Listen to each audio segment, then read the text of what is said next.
in your feet and in your thigh bones.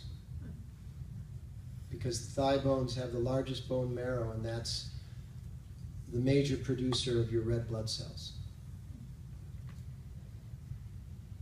So when you think of mindfulness meditation, where you're actually very mindful of these parts of your body, and you begin to become, what is it? Energy flows where? Where your attention goes. So if you're sitting in mindfulness, if you're sitting in a mindful meditation, and your awareness is going into your head brain, your heart, your spine, your thighs, your hands, and your feet, energy is flowing more dynamically to those areas. Now, what about this? Because of the crystalline content, these areas act and react exactly like a crystal does.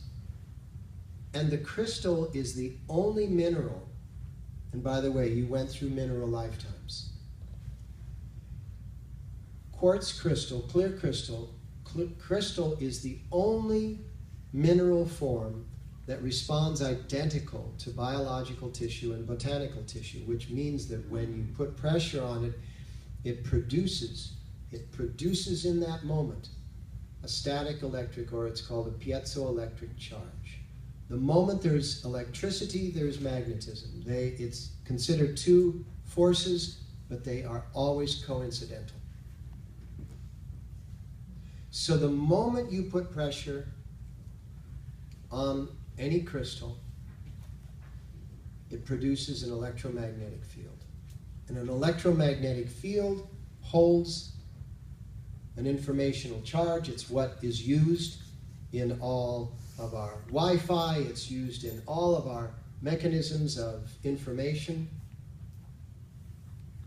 So imagine if you are focusing on these areas and you actually tense them up, and then you concentrate a messaging. That is the true form of prayer. Because you are now broadcasting that message.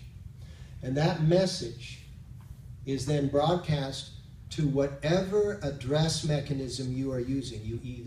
You're either thinking of the person and all of that person means to you, or you're thinking of something and all of that something means to you.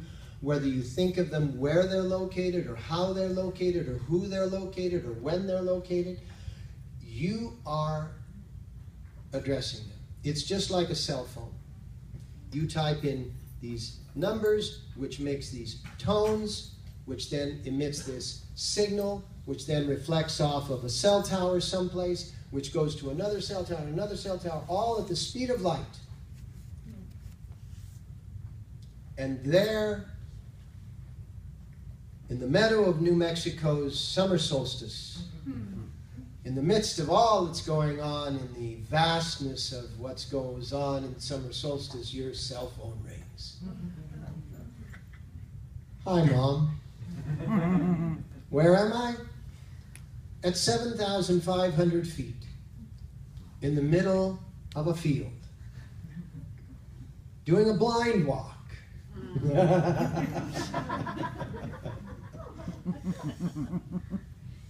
Really? Point is that her signal to you reaches out through telephonics, right? You can do the same thing. Yogi Bhajan always said, we replace telepathy with telephony. You can do the same thing. You are capable. There are cultures in the world. Cell phone ringing. Point well taken. I never get upset, so don't be concerned. You have the human ability, if you would stop externalizing your powers. I'm not saying that you have to give up your cell phone. But you need to stop giving up your powers. You need to start developing your powers, because we live in a magnificent instrument. We live in a magnificent instrument that operates in electromagnetic fields and light impulses. And we can broadcast, and we have become so darkened by the externalization of all of our powers. We have become so darkened that we have actually turned off these systems. I always ask the question, if you don't know a door exists, will you open it? If you don't know a door exists, you will not open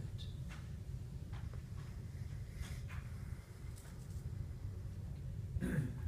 The beauty of it is that there is information out here. You see where I'm pointing? I'm pointing all around me.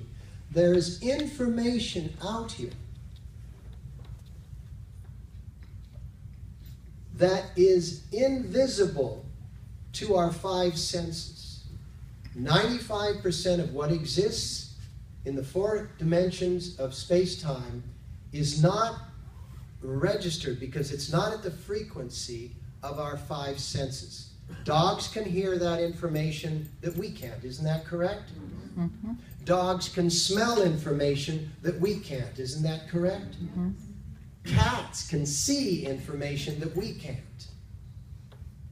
So there's a vast amount of information out here that does not register. What if you're in a depressed condition? What if you're in a condition of sadness or illness, and you suddenly were able to experience, however it took place, some information out here that registered a moment of hope? Would your sensation begin to change? Yeah. What if it didn't just register in a moment, but again and again and again? And suddenly you began to comprehend the rhythms of hope.